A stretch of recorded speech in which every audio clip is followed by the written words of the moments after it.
Welcome to Untold Story. Embark on an extraordinary journey with us as we unravel the secrets of the ages. In our latest video, Final Revelation, the astonishing true story of Jesus' shroud exposed, prepare to witness the unveiling of a narrative that has remained shrouded in mystery for centuries. Join us on a quest to discover the untold truths behind the sacred shroud of Jesus. Brace yourself for an exploration into the enigmatic past, where each revelation brings us closer to understanding a story that transcends time. Subscribe now and become a part of the Untold Story community, where history comes to life, and mysteries are revealed.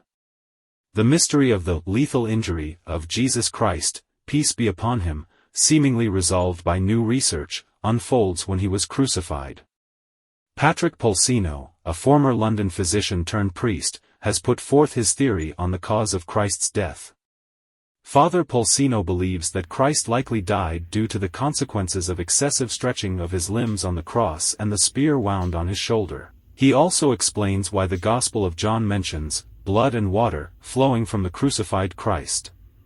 According to this Gospel, it describes how Christ fell to the ground while carrying the cross, and then a Roman soldier struck him with a spear on his shoulder. Experts believe that Jesus Christ, when he fell to the ground, suffered a dislocation of his right shoulder, likely caused by the excessive weight of the wooden cross. According to historical accounts, when Saint Bernard asked Jesus about the most unrecorded of his great sufferings during the crucifixion, Jesus responded, "I had this pain on my shoulder when I had my cross on my shoulder, a painful wound more excruciating than other wounds and not recorded by anyone." After examining medical experts' research on the Turin shroud, which is said to have wrapped Christ after being crucified, Father Polsino concluded that Christ was entwined in it. The shroud, housed in the Royal Chapel of St. John the Baptist in Turin, Italy, since 1578, is highly controversial and debated. Religious scholars claim that an indistinct image of a man with nail wounds on his feet and wrist appears on the shroud, having a physical connection to Jesus of Nazareth. However, some dismiss it as a hoax and forgery. Carbon dating tests conducted on samples of the shroud in 1988 dated its history to the Middle Ages, between 1260 and 1390 AD. However, studies conducted in the 2010s challenged these findings, indicating that the linen cloth's history dates back to the time of Jesus Christ. Polsino, by examining the shroud, says that the position of Christ's shoulder is crucial and evident. He claims that Christ's shoulder has deviated so much from its original position that his right hand is more than 10 centimeters higher than his left.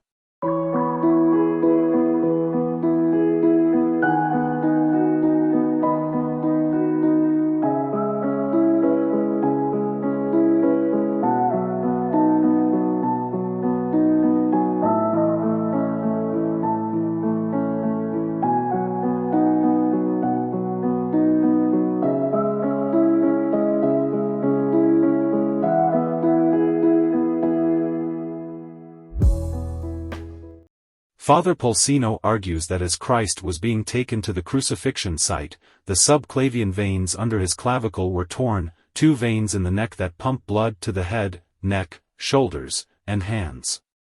He says that this injury led to significant internal bleeding and ultimately caused the death of Jesus Christ. Additionally, Polsino measured that the space between the chest and the lung only accommodates a small amount of blood, which is why, when Jesus Christ, the target of the Roman soldier's spear, is hit, blood spills out. Regarding the water, Polsino suggests that it is likely the cerebrospinal fluid that appears semi-transparent.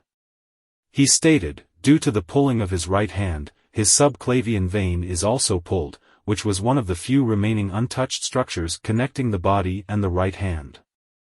Shifting the weight of the body onto the arms while exhaling likely caused further tearing in the subclavian vein. Shifting the weight to the feet while exhaling reversed this tearing. This caused the stretching of this vein and its continuous movement on the gears with each breath, and the area below it experienced friction. This article states that within 3 hours, the subclavian vein suffered abrasion, damage, and its wall became thin, eventually tearing, resulting in severe bleeding.